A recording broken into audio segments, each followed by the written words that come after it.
Hi babes, it's me, Nicole. Just a quick reminder, we're technically off for the month of August, and we're going to start our season 2 in September. But until then, we're going to re-release some of our favorite episodes, and we're going to individually pick them every week before season 2 comes back. So, my turn is this week, and I got a question for you that obviously you're not going to answer. But answer for yourself. Have you seen the new Tarantino movie, Once Upon a Time in Hollywood? And have you seen his last couple movies, like The Hateful Eight or Django Unchained? They're all kind of westerns in a way. And westerns are just not as dominating as they used to be. Did you know that they were huge in the 30s and the 40s and 50s, especially in television, right up into the 60s, and then they kind of just waned away, and now for everyone, they're just something that their dad or, worse yet, their grandpa just like watches, and no one really likes them anymore. But to me, they're a true American art form. And this is why I am picking the Magnificent 7 episode that we did to reissue. I mean, Rolando and I just, first of all, we had a great conversation about Westerns and things that we liked and we didn't like about it, the tropes, the history of it. But we also just talk about 2 very different films and the fact that it was based on a Japanese film. We even throw that in there, although we don't spend too much time on it, regrettably. To me, it just makes a really interesting conversation for where Westerns play in our heads and our hearts. And especially for someone like me who, you know, I don't look like your average Western movie fan, but I'm actually a big fan of the genre. So enjoy and let us know your thoughts. If you haven't heard it already, please listen to it. Give Westerns a shot. And if you had listened to it before, listen to it again because it's a lot of fun and that's why I picked it. All right, guys, see you later. The tagline for this 1960 film was, "They were 7 and they fought like 700. That's a lie. Yeah, I know. That's a blatant lie. It's like 700, really? You couldn't even say like 7,000, but whatever. Then the tagline for the 2016 remake was, "Justice has a number." Corny. So there's a number. The number is 7. It's a magnificent number. Do you know what we're talking about? We are talking about lucky number 7. Isn't it lucky number 11? Oh, God, that's right. You're right. Joke over. No, we're talking about Magnificent 7. Okay. With that said, I'm Nicole. And I'm Rolando. This is Remakes, Reboots, and Revivals, an original podcast about unoriginality. Woof. Got it.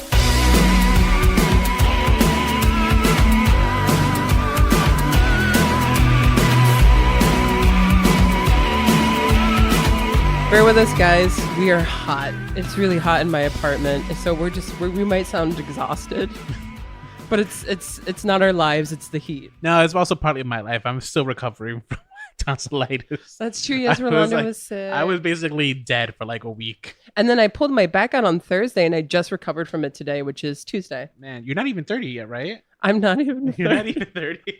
I'm falling apart. No, it's all right. I relate. I think when I was 28, I had like a bad back too. Like I pulled my back from doing something really stupid on Memorial Day weekend, lifting up a girl. Oh, ooh. And I pulled my back, and it doesn't hit you till like a month or so later. And then that pain will last for a year. Oh, I got mine from putting my backpack on. Oh, and the pain was immediate. See, at least I was like doing something to like impress people at a bar.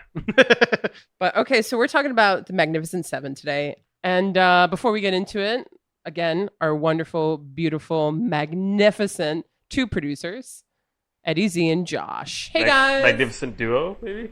Ooh. That's awesome. I'll go with that, Josh. So we're going to do something a little unusual because our podcast, we really focus on like recent remakes, reboots, and revivals, right? Yes. So we're not going to dabble too much in remakes from like back in the day. And when I say back in the day, it's for the means of this podcast. Trust me, I watch movies from like any decade. I don't actually think movies from 10 years ago are back in the day.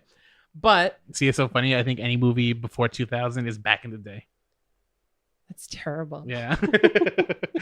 The Magnificent 7 was actually a remake of a Japanese film that we have to talk about this film. We would be doing it a disservice and disrespect if we did not talk about this film. So to prelude the Magnificent 7 topic, we're going to have to talk about a 1954 film called Seven Samurai.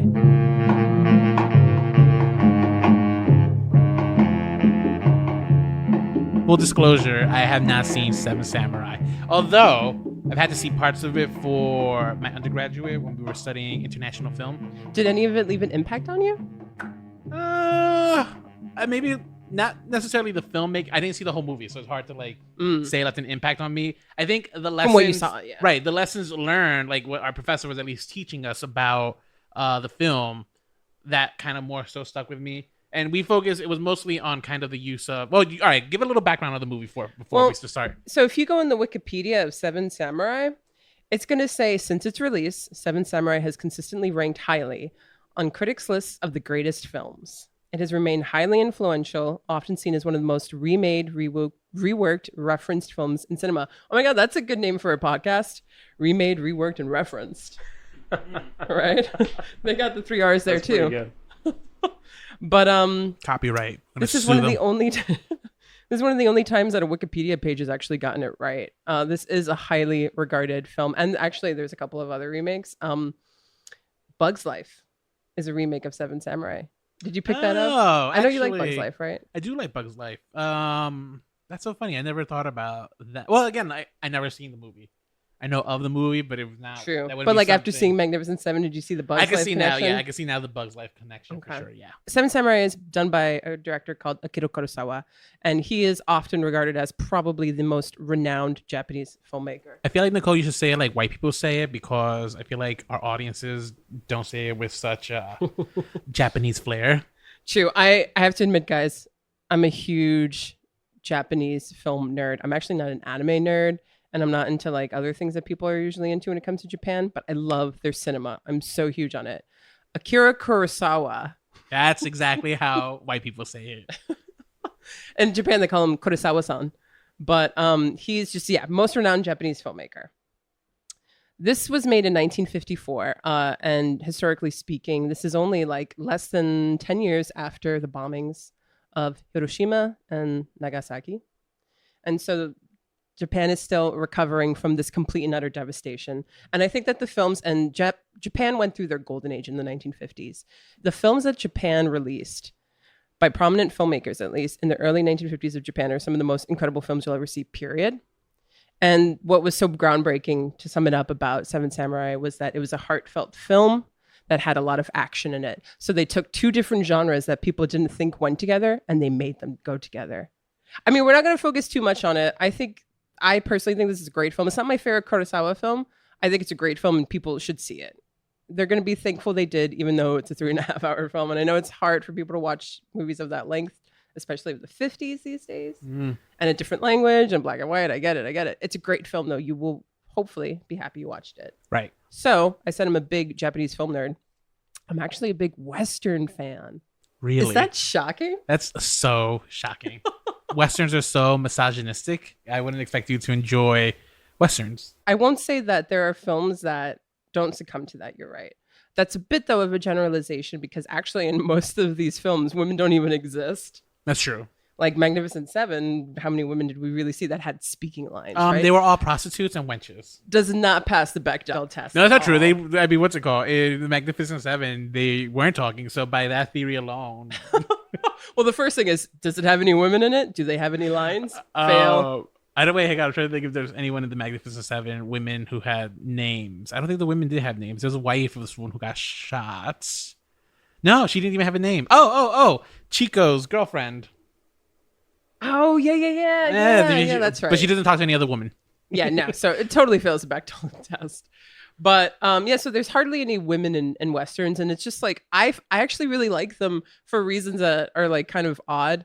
I like the presentation of masculinity, and I also kind of like the mythos it presents of masculinity. Sometimes I agree with it, and sometimes I think it's so ridiculous and so far-fetched, but I find it entertaining. And I also think that for the most part, sometimes it doesn't do this, but Westerns, they're fun. They're like this weird sense of adventure, and it's this weird like part of American history that, especially the Italians, but like when we really tap into it and we present America for what it really was, it was a dirty place. It was gross. It was terrible. And all the best Westerns present it like that. And I like looking at our American past like that. It's so interesting. I guess the reason I never really cared for Westerns is because there's like almost a glorification of kind of that lifestyle. So it's funny, right? I think a lot of my friends would describe me as way more metropolitan out of my whole social circle of friends. And, you know, kind of that whole idea of like the frontier, being dirty, riding horses, nature, never appealed to me ever. Really? And I enjoy going camping, and, you know, the extent of it is a weekend. Mm-hmm. But like this whole romanticizing of cowboys and kind of like hard labor and guns, even, I was just like, it's never ever appealed to me. I'm surprised also, that Dirty Men doesn't appeal to you. Yeah, nope, not my scene. I think my fiance's scene, but definitely not mine. It's just never been a genre I gravitate towards. Definitely. I really get why people don't like Westerns, especially now, but when done right, they actually can be, and like they're kind of like musicals. If you give it a shot and you kind of let go of the reasons why you think it might not be good, you'll be surprised because it might actually surprise you. Speaking of musicals, so The Best Little Whorehouse in Texas, that's a Western musical, right? Yes. So and then like like Blazing Saddles is a comedic Western. Yes. But it's very much Western. And that's a good one. Yeah. All right, so let's skip forward to 1960. And we're going to talk now about the John Sturges Magnificent Seven remake. That's Bonanza. Wow, shit. But I'm so glad you know the Bonanza theme song. Everyone knows a Bonanza theme song. Well, do you know the Magnificent Seven theme song? I just don't know it off the top of my head. It's like... That's it, yeah.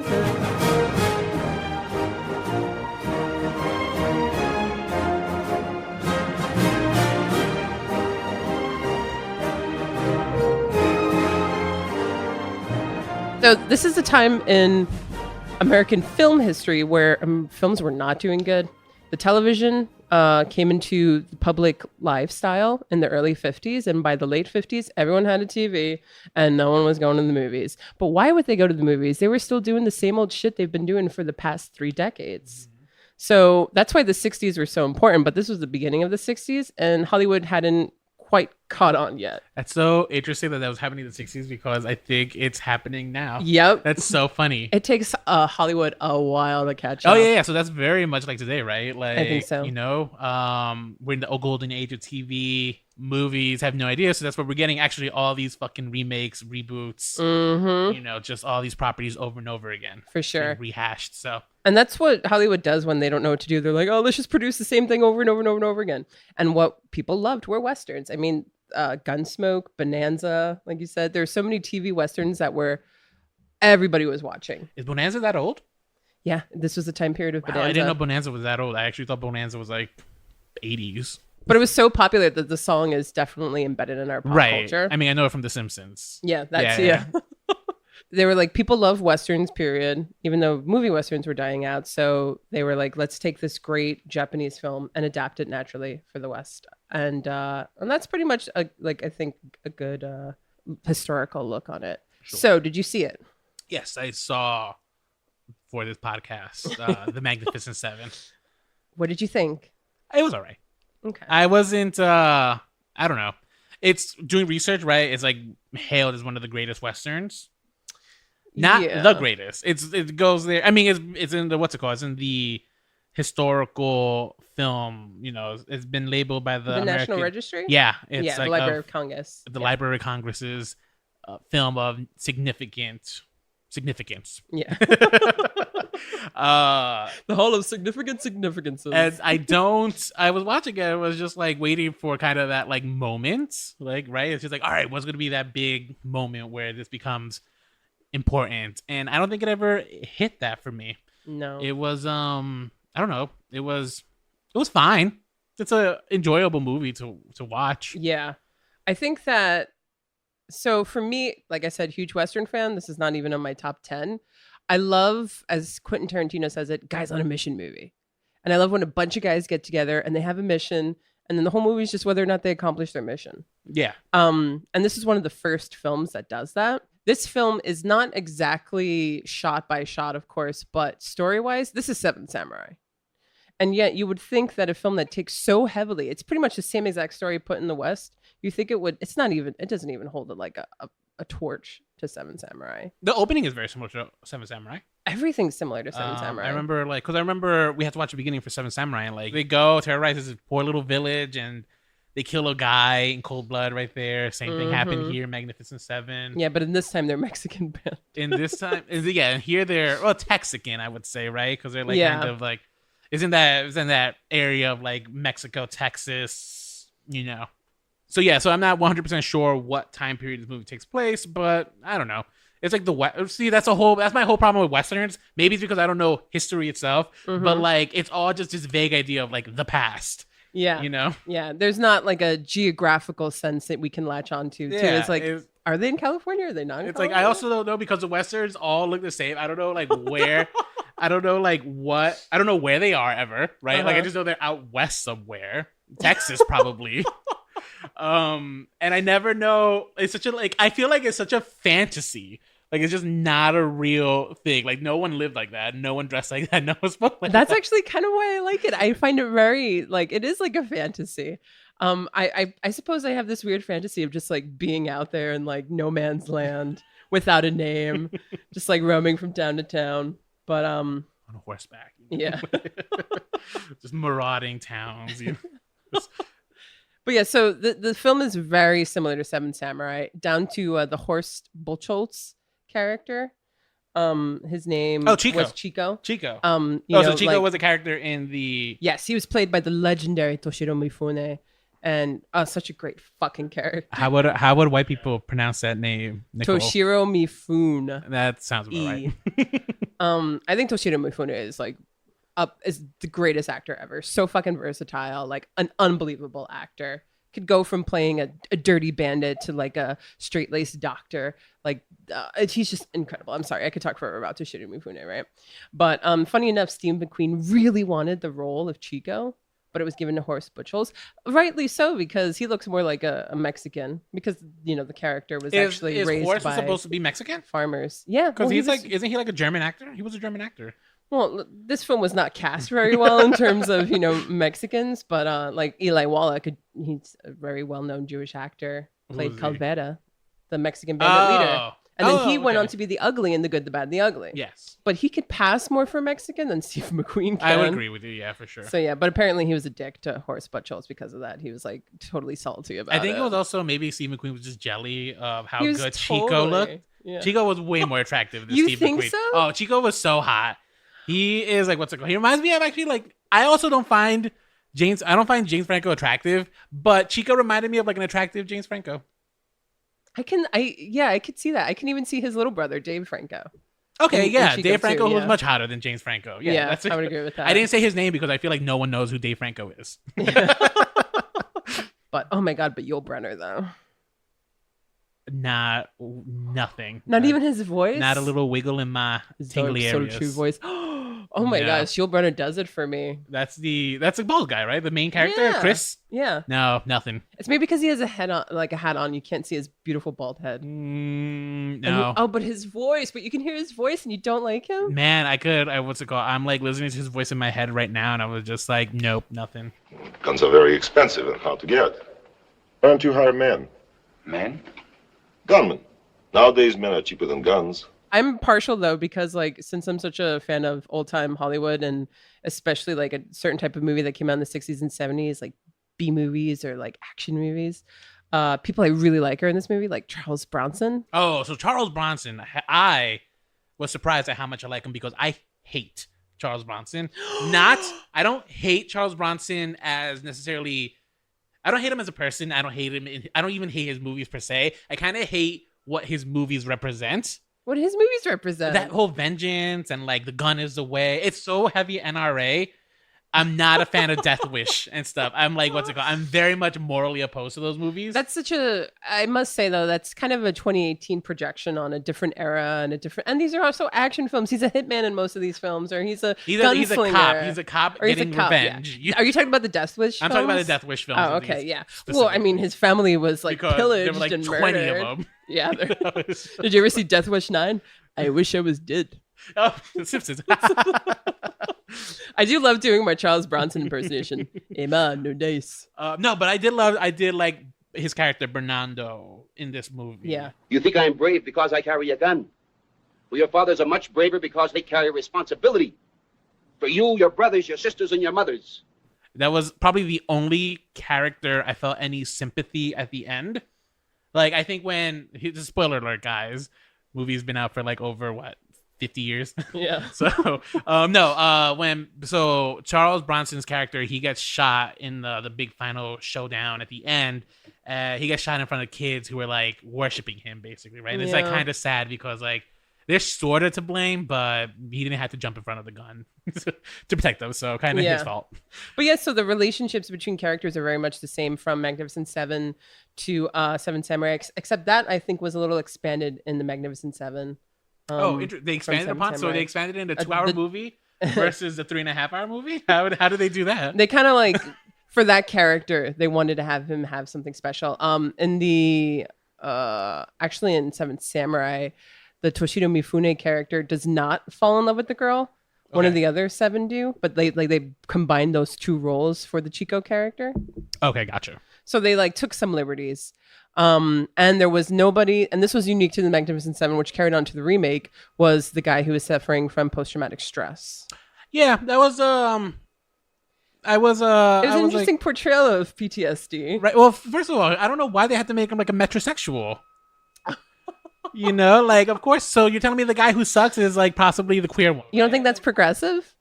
Metrosexuals existed in the West, guys. And they sucked, apparently. And they had PTSD because they were too worried about getting their hair done.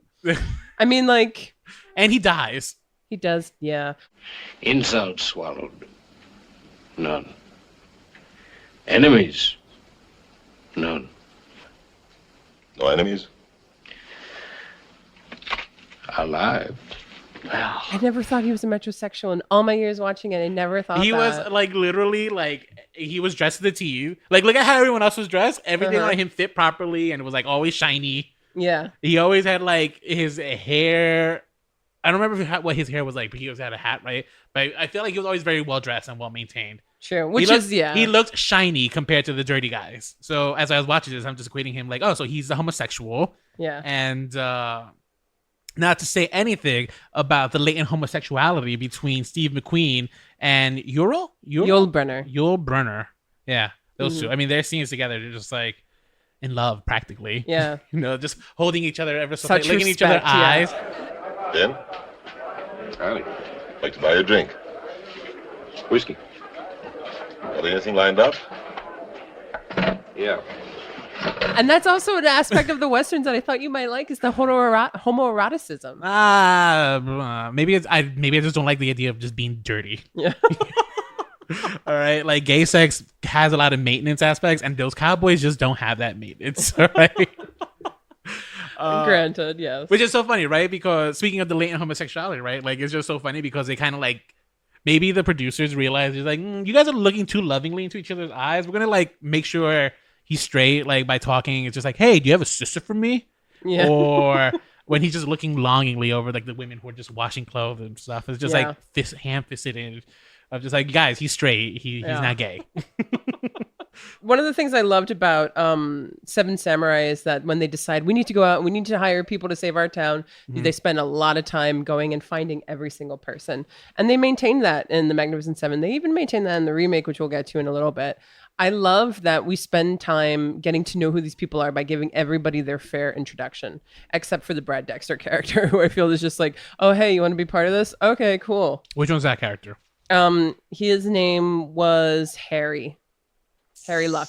He's the most forgettable one because if you think about it, it's Yul Brynner, Obviously, the leader, Steve McQueen, his like homoerotic lover, Chico, Horst Butchholz, who's really emotionally volatile. He kind of pisses me off sometimes. I can see that. He's easy to be pissed off at. Yeah, like when Toshido Mifune did it, it was charming, but when Horst Butchholz, it doesn't transfer well. It's annoying. He was annoying.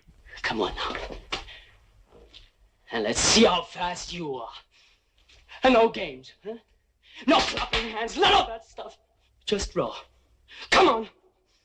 Come on, draw! Charles Bronson, we know who he was. Right. Robert Vaughn was a metrosexual. And then the other two, James Coburn was the knife guy. Okay. And I loved his intro. Right. Yeah, I thought he was so cool when I first saw that. And I still think it's like such a great intro. Mm-hmm. You tell him. I won, didn't I? You lost.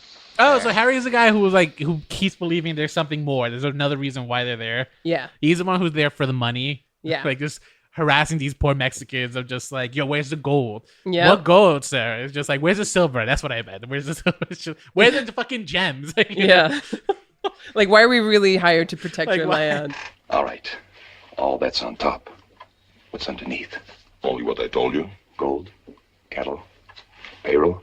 Only what I told you. Oh, sure, never mind. Just tell me when you can. Harry. And then, so my favorite thing about his character was just how he just ups and runs at the end. But he comes back, shoots like twice, and then gets shot and dies. I'm just like, deservedly so, sir. You're useless, pretty much. Yeah. You know what it is? So I think this is one of my biggest complaints about the movie. They were all the characters, sure, they had cool introductions. Some of them had like cool, I guess, powers, right?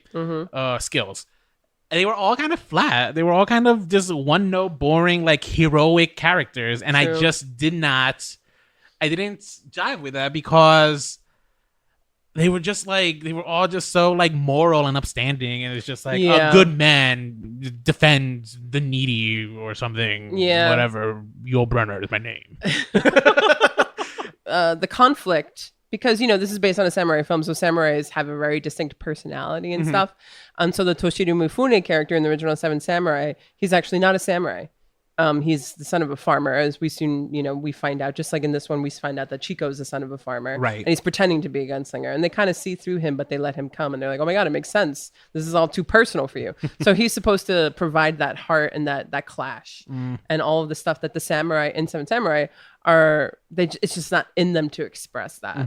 But it doesn't transfer over to the West as well. And I kind of agree with you that there is a flatness to it, and they're all just kind of like similar guys, because a lot of these guys in other Westerns, like, they're fucking greedy assholes. Right. I wish we had more of Harry's and they would have been like the Brad Dexter character that we forget about, because that would have been, to me, a more accurate portrayal of how I would assume a cowboy is. Yeah, 100%. I do agree with you there. I think the guy who was just after all that gold at the end, like he wasn't there for the moral reason of protecting the town that can't protect itself, right? Yeah. He was after like this idea of like there's just some hidden treasures there.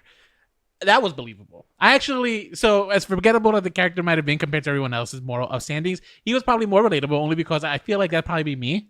Yeah. Like, I'm not going to risk my life for these fucking poor people. However, if there's something for me in return, all right, then yeah, I'm in. Yeah. In a weird way, he's the most forgettable character, but he's the most relatable. Yeah. Right. You guys would do the same. Don't even front, guys. All right? Don't judge. How would you react? But no, yeah. I mean, that's why I didn't like Chris. Like, Chris was just like, everything to him was a morality thing. Or like, even when he was talking to like the villagers, right? Like, it's just like, what do you guys want to do? We work for you. It's like, ugh. Yeah, that's not you're not being a real leader there. Again, just Yul Brynner, he just pulls it off for me. I don't know. I will say one last thing about Westerns in general before we transfer over to the remake, is that I guess also the reason why I kind of like or will forgive Westerns is that I'm not looking to get like my feminist fix from them. Okay. The lack of female representation and then the totally unfair representation. Like they're women and they either portray mothers or whores, essentially.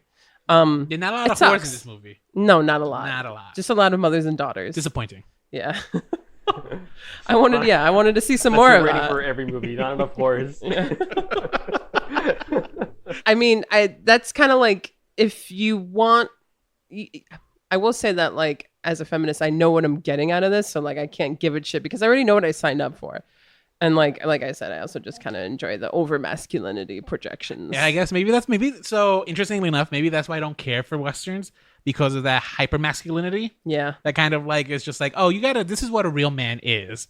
Yeah. And me as a gay man, I feel like I am strong in my own ways. Being a gunslinger isn't one of them. Showering is my way.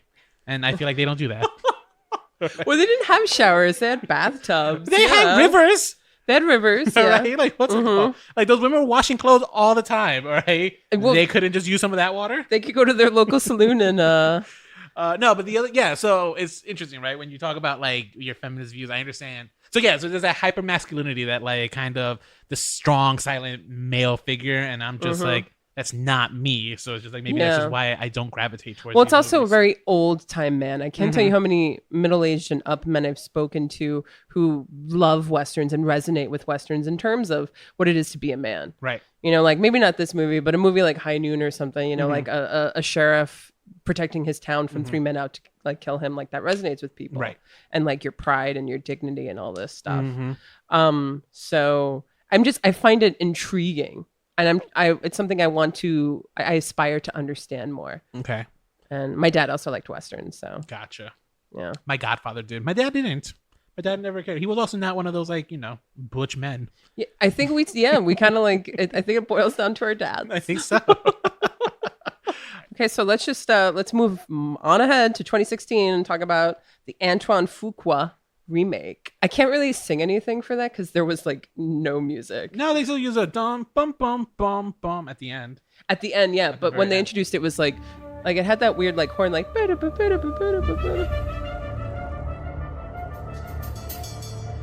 Yeah, But, like, I that don't. was The music was all over the place. I did not care for this movie's music. I don't know any of the stats or figures behind it, but I know that it starred Denzel Washington, Chris Pratt, Ethan Hawke, Vincent D'Onofrio, and forgettable people. Oh my god. Non-famous people. Bun Hung Lee is actually pretty famous for martial arts films. Who?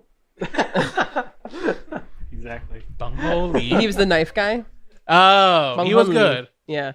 And then I don't really know the other actors. Haley Bennett was the only female, so I guess I'll say her name. Yeah. I thought who Isn't looked. that guy pretty famous? Matt Bomer? Isn't the people? Matt Bomer was there for like a second. Right? Yeah. In Matt the beginning. Matt Bomer was the first one to die, and shame on Antoine Fuqua to like kill the beautiful Matt Bomer. It's just like I would have kept him alive as long as possible and used his picture in all the promotions. I was actually kind of shocked when I saw the film and it began like that and he died. I was like, oh, I thought he was a name. Yeah, Matt Bomer's kind of a name. Yeah. You know? I liked that though. I'm like, yes, kill them. Yeah, fine. I will say the villain that they created with Peter Sarsgaard as Bartholomew Bogue was terrible. I disagree. You thought, well, I mean, as a person, I thought his acting was fantastic. Oh no. Okay. So all right, fine. So I actually prefer this villain, Bogue, over Calvera. Yeah, me too. I prefer like way better villain because his motivations piss me off more. Yeah. He's very capitalistic, right? So this movie ultimately, the remake ends up feeling like a big fuck you to capitalism. Yeah. Because you have this character Bogue who. The reason he's coming to this town and like pillaging it basically is because he is a fucking rich asshole and he feels like he has the right to. Yeah. You know, these poor people have had enough. You know, it's definitely a 99 versus the 1% story. Yeah. For sure. At one point, he says something along the lines of, when Rockefeller. Yeah, he compares himself to Rockefeller and like Rockefeller. Carnegie. Right. Carnegie. And Carnegie. It was Carnegie. Yeah, and he's Steel like, tycoon. when they when their names are going to be in the history book, they're not going to talk about how they did this to towns. They're going to talk about their legacies. Right. And like when I heard that line, that actually kind of like hit me too. I'm like, oh my God, this is actually probably the reality of what happened. And this is how you climb your way to the fucking top. And he's 100% right. Yeah. And not in a movie, that character would have gotten away with it. Right. No, I agree. I think the biggest flaw with the character was kind of like how just evil he was. Yeah. They could have added a little more dimension to him. Yes. But I think for the bad guy that he was, I think his motivations as a bad guy were way better than just the marauder Calvera, who was just, stealing because like corn prices went up. Just apparently. an asshole Mexican. Yeah. Yeah. He told Chico when Chico was in disguise, it's just like, yeah, we steal because corn prices have gone up and I don't want my men to go hungry. Yeah, but I also okay, cool. I guess I kind of like that he's just a fucking like vicious asshole because that's also people like that existed. I'm sure people like that existed, but I think what really boiled my blood was just like, sure, he's just a bad guy. This guy was everything I hate about capitalism, right? Yeah, it was like way he more really relatable. He represents something that I despise. Yeah, and I related to that way more.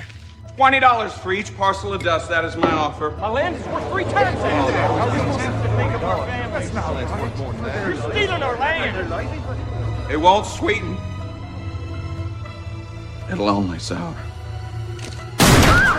I mean, I liked Calavera, but I do like this bad guy. He was just such a prick. He was so terrible. He was. He really boils your blood. Yeah. They said it. The beginning was beautifully done.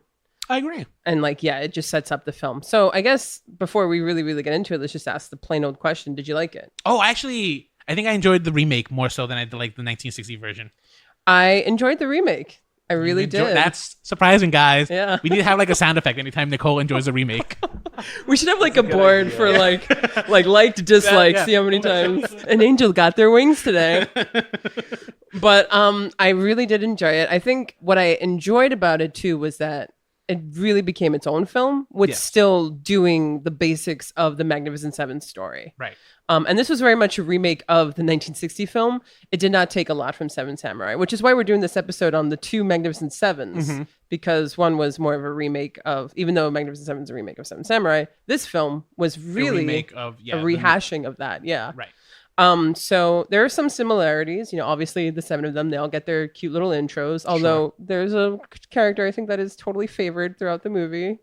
But whatever. All right. I mean, we'll say it. Chris Pratt. Yeah, the Chris Josh Pratt's Faraday character is totally favored. Right. His like character intro is 20 minutes, and then everybody else is just kind of like, "Oh, hey, join us." In Hollywood's defense, like Chris Pratt was the big rising star in 2016. He's still like he's A-list right now, right? I think then he was still just off the heels of Guardians of the Galaxy. Gentlemen, allow me a moment to show you something quite miraculous. You just show us our money, Ferdy. 52 cards. Pick a card. Ain't playing no game. You've got the drop on me. You'll get a hoot out of this. All right. Again, spoiler for this movie, guys, but I think Hollywood also did the brave. At least, all right, maybe not Hollywood, but Fuqua did, or the writers did the smart thing of like. No, I'm going to say the producers. I'm giving credit to the producers because they could have like rewrote that. Yeah. They killed him off. They did. Yeah. They gave him made one of the ones that died. they made him. You know, he was the big name, right? Like if you look at the 1960s, like I'm sure Steve McQueen is a big name himself, right? Back then. They wouldn't. He was a growing name, yeah. Oh, he was a growing name. Probably similar to a pretty big name though too. Denzel Washington. Denzel Washington is just like he is Hollywood gold royalty, you know. Yeah. All right, so we have to talk about the fact that Antoine Fuqua, who did Training Day, I really appreciated that this was a black man perspective film. Yeah. And with a black lead. With the black lead. Yeah. The only thing I will say is that the intro of the character Chisholm that Denzel Washington played was a little too similar to the Christoph Waltz scene in Django Unchained only a couple years earlier, where like he goes into a town, all of a sudden he just like kills someone, and then he's like, "Go get your sheriff," and he's like puts up his hands, and he's like, "By the way, this man is wanted, now pay me." It's like almost like it was a little too similar for me. I'm also a licensed peace officer in the Indian Territories, Arkansas, Nebraska, and 7 other states. So this is one of my complaints about Westerns. It's in terms of film language, there's just like it's tropey. And I think film language uses a lot of things that like us as a viewer just become accustomed to. So one of the things that scene, for example, had was just a lot of, for example, that shot of the boots coming through through the door and then rising up, and then you only see like the parting doors only ever so slightly, right? He goes through. It's just like it's kind of stuff that filmmakers use, like kind of these signifiers. To like what's it called for us as the audience to kind of realize it's like, all right, we're watching Western. Same thing, similar to like the kind of instruments that are used for the music. So this one used a lot of instruments that you would kind of associate with Westerns, and it kind of, I think it hinders it to a point because I think this movie was actually enjoyable, and I think it had the potential to be really good if they had kind of held back on kind of filling into those Western tropes. You know, of kind of hammering it over your head that this is a Western movie, guys. But in 2016. I think that, are you a fan of genre film in general? It depends on the genre.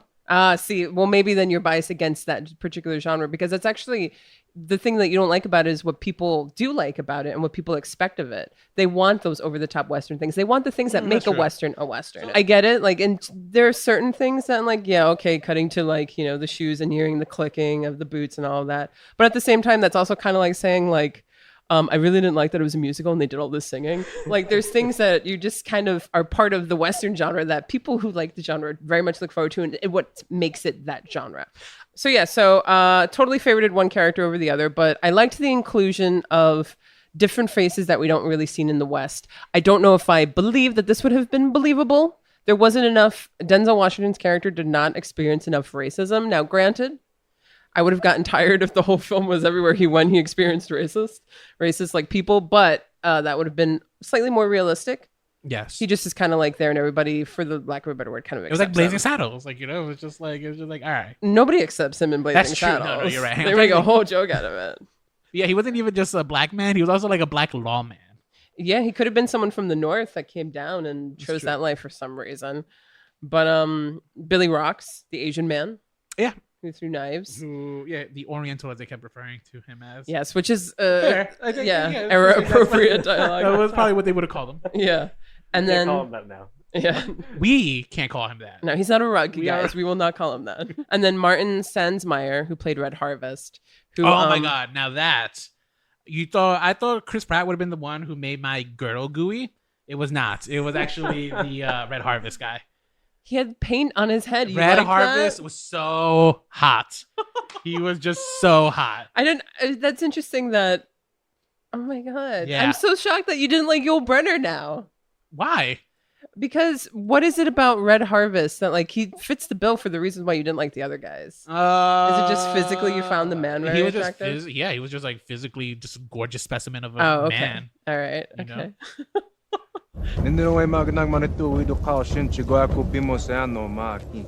Our path, we go to fight wicked men. What did he say? Said he's with us. There was one other character though, Vasquez, the Mexican. Yeah, who kind of played the Harry role in this one. Yeah. And I was a little upset that the only Latino character didn't really get much more screen time and cred, but at least he lived. Yeah, he did. He did live. Yeah, he did. Red Harvest and Denzel lived. Poor likeness. $500 reward. Oh, you intend to get that reward? This version, they kept the soldier with PTSD. Yes. I liked the Goodnight Robichaux's version of post-traumatic stress. That was Ethan Hawke. Yeah. Right. I thought that was really well done. I think I think the friendship that he had with Billy was really nice. Yeah. Because it's funny, right? Because it's hard to do like romantic things without feeling like, again, latent homosexuality. I think they did theirs properly, where it was just like it was like respectful and not like silly. You gotta hate what you're firing at. Hate it. Come on, get some gravel in your craw. Again, don't know how believable it is, but like we said earlier, there's an aspect of fantasy to the West, and I would love to think that this West was so inclusive. And that they were okay with the woman too, like they're okay with a woman just holding a gun. Of course, too, but like there's he's a black man is leading it. There's a Native American, and then there's an Asian. But everyone has a problem with the woman. That's very much still a problem in the West. Like that was you're supposed to be teaching. You Denzel was very much like it's just like you're just a lady. You gotta like what's it called? Yeah. You go tend to the children. And she's like, I plan on fighting, and he's just like, well, if you fight, like then we're all dead. Like, yeah. I think that's literally one of the lines. I have a proposition. Some man named Bogue wants to mine our valley and take it from us. We're decent people being slaughtered in cold blood. One thing you said about the Yul Brynner character that you didn't like, Chris, was that he was so heroic and he was like, whatever you'll do, we'll do.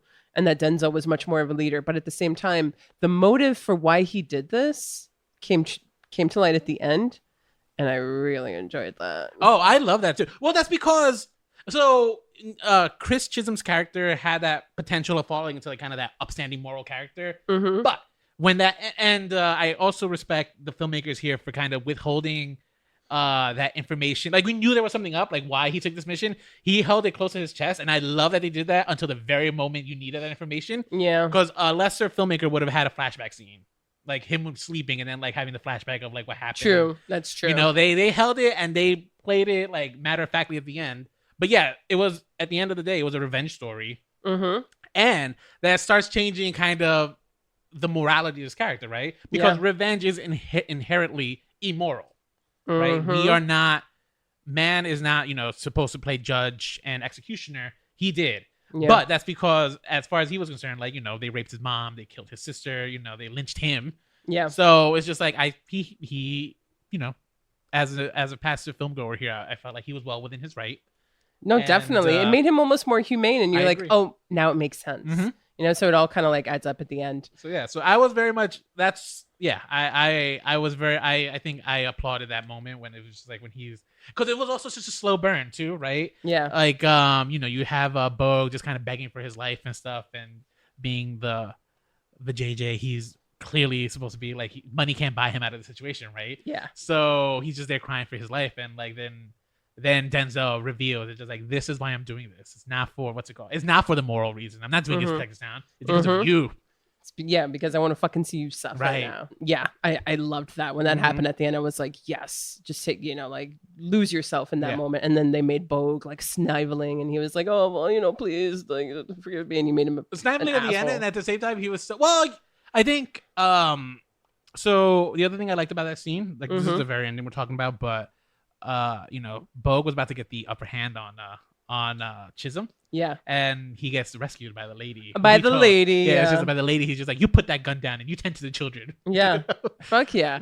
And then I also love her representation of like, you know, there is something to be a man. A man can hold a gun and a man can hold his own, and he can like face danger and not back away from it. And she challenged all of that. So I liked her representation of channeling what Westerns view as typical masculine behavior. And so I liked that. I appreciated that. There are things about this film, just like with the 1960 film, that like when you watched the 1960 film, that you were like, oh, that was so typical of like films of that era. Like, oh, it just plays like an average 1960s Hollywood film.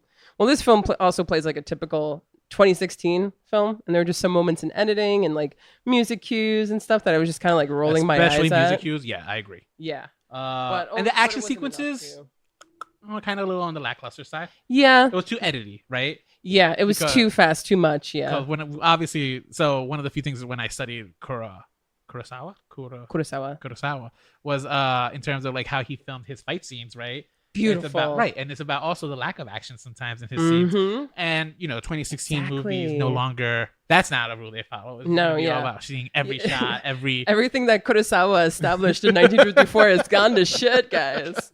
So yeah, but I think I did enjoy these action sequences more so than I liked the 1960s version. True. I wish there was a nice balance in between the two. I agree. I think the 2016 version could have held back a little. Yeah. That's the problem now with like, I guess, our movies. Everything's about the spectacle of like these big grand fight scenes at the end. Yeah. And, it was a little too not like your West, though, because the nice thing, too, about these films is that you just kind of like shoot a couple bullets and then everybody falls to the ground. Right. This one had bombs. This one had arrows. And then they brought out the snipers. Yeah. The whole shebang, yeah. Which is a little gun. Unrealistic that they only had 7 days. I love the Gatling gun, though. Like, the Gatling gun was so intense. The Gatling gun was great because also I think that just upped the stakes a little more so than I think the 1960 version had, right? Yeah. Now there was like an actual obstacle between victory. Yeah. Where they didn't have really that. Like, they just were outnumbered in the 1960s. And it's more accurate of what a massacre would have looked like. So, do you want to do a lightning round? Let's do lightning round. Yeah, okay. So, between Denzel Washington's Chisholm and Yul Brynner's Chris. Chisholm, for me. I do really like Chisholm. I loved everything about him, but I vocalized my love for Yul Brynner. So, my heart's with Yul Brynner. I think the Faraday Chris Pratt equal would have to be Steve McQueen. I would agree, yeah, 100%. Yeah. McQueen. Not McQueen, I'm sorry. Faraday. I'm going to go with Vin Tanner, Steve McQueen. This is where it gets a little hazy, but I'm going to say Robert Vaughn as Lee with the post-traumatic stress and Ethan Hawke as Goodnight Rapper. Oh, yeah. No, Ethan Hawke's character. Ethan Hawke's for sure. Yeah. James Coburn as Britt, the knife guy, and then Bong Hung Lee as Billy Rocks. Equal, I think, for me. I think I like them both. Me too. Yeah. But I might slightly like Billy a little bit more. Which one's Billy? The remake. The remake? Yeah. The remake one was cool. He was just cool. Like, he was just cool, calm, collected. He had a cool look. Everything about him. You know, just an Asian hanging down to Western. Like, how often do you see that? Yeah, never. You never see that unless it's, Charles Bronson as Bernardo or Vincent D'Onofrio as Ooh, Jack. I actually liked both. And I think I was so heartbroken when Vincent D'Onofrio's character died. Yeah, right? I was so... Because I liked it, right? He was kind of like this big bear of a man who was kind of spiritual, though. In a weird way. But Pierce Brosnan's scene also was another one that got me like... Oh, fuck. I love it so much. Charles Bronson's scene really got me emotionally, I think. So I'm going That would to. be great if Pierce Brosnan was in the 1961. So I'm going to go with Charles Bronson's character. I'm gonna go with Charles Bronson too. Brad Dexter's Harry Luck versus Manuel Garcia, his Vasquez. I think I'll go with probably Vasquez. He was hotter.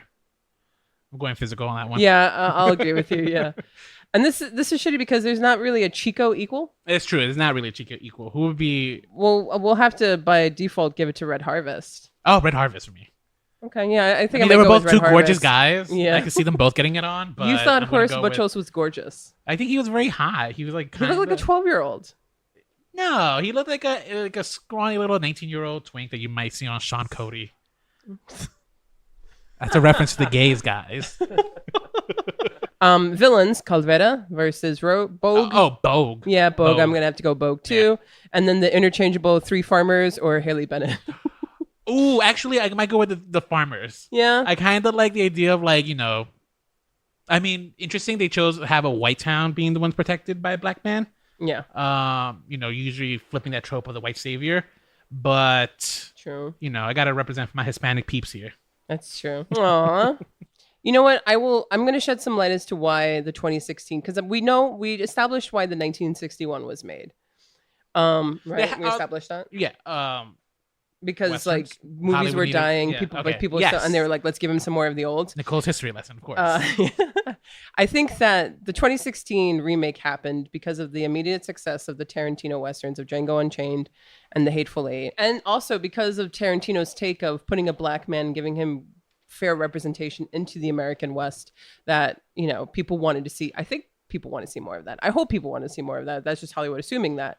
But they also did the wise choice because there was a lot of controversy. Why is a white man making these representations of black men in the West? Right. So they were like, let's give this film, let's take a classic film, one that we all have, we either know about it or we love it or we have our feelings about it, whether it is we like it or not, and let's give it a new twist by a new perspective. Interesting. And I think I'm going to say we needed this remake. I don't know if the result of it is what we needed, but the fact that we approached it this way, we're reevaluating the West and we're giving it new perspectives to freshen it up because we don't know that much about this part of our culture and our history. So we can very much make it as realistic and as raw as we know it to be. Or as fantastical. So we can kind of combine it to be the both, right? Right. And so I think they really hit the nail on the head with this one because it was dirty, it was grungy, massacres were happening, terrible things were happening. But at the same time, these 7 men were able to save a town. So it's like reality and fantasy and all these things and putting equal representation into cinema that we need. Yeah. I agree with you. I think representation is needed and important, especially upon learning that there's this unwritten history about African American cowboys. Yes. And I remember if you saw, we've been to an exhibit where they had they had black cowboys. Outside of Blazing Saddles, I had never seen a black cowboy, right?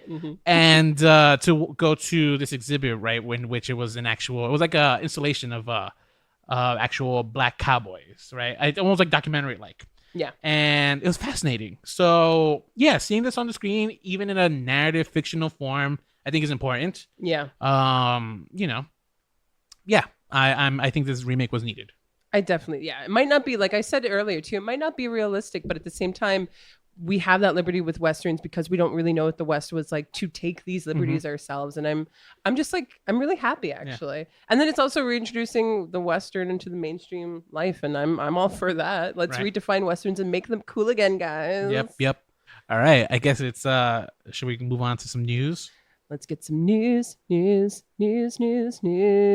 Eddie. So moving from cowboys, let's talk about aliens. 1999, at the time, WB had released a new show about 3 aliens living in Roswell, New Mexico. Oh my God, are we talking about Roswell? Well, Comic-Con dropped... You got my excitement. Comic-Con dropped a reboot of Roswell. Oh, they're doing Yes. It's Wait, called... a reboot? A reboot. Okay. So it's called Roswell, New Mexico. This cast are adults, so it's going to be dealing with more adult themes. So one of the prominent themes is immigration, too. Oh, so we're going to talk about immigration. It's also a diverse cast. The aliens Latinos. The aliens are not Latinos, but other characters are. Okay. Other characters will be Latinos, Mexican. They either will be Mexican or Mexican descent. That would be a little too on the nose, I think. Yeah. Thank you, Eddie Z. What do you think about this? So I don't know if it's obvious at this point that I didn't really watch CW growing up. Oh my God, I lived on the CW. The WB, whatever it's called. Giving me now Dawson's Creek. When I was 11, I was watching old movies. That's when I started becoming obsessed. But I do know of Roswell, and I know my history in terms of Roswell in 1947, and I love the Futurama episode where they go to Roswell. That's a good one, right? With the time paradox, basically. Yeah. And the Twilight Zone, too. Yeah, I'm going to give a confession. I was trying to write, me and my friend were trying to write, like, get into that teen novel craze. And we were going to do a story about, like, we were going to try to do a book on, like, angels and demons. But my pitch was essentially just a rip off of the very first episode of Roswell with aliens instead of angels. There's even going to be the scene in my book where like the guy lifts his shirt and it's like a glowing handprint on him. Okay. I was swapping roles here. Okay. But that's I think the most iconic image I have of Roswell. Like Shelby Appleby. We wrote like a couple of chapters and sent it out to some publishing houses and they laughed at us. That's adorable. No, I mean, I will totally check this out. And if we do this for the show, then I'll totally not bitch and moan about it. It's what's it called? It's like the first season was pretty good. Okay. I enjoyed it. So yeah. All right, Eddie cool. Z, that was good news. It got me super excited. So how about we end the show with me singing the theme to Rawhide? I might not know a bunch of shit, but I know every single word to the TV show theme song for Rawhide. Do you know what Rawhide is? I don't even know what Rawhide is. I'm showing my age and I'm 29. This is really bad. Yeah, I'm older than you.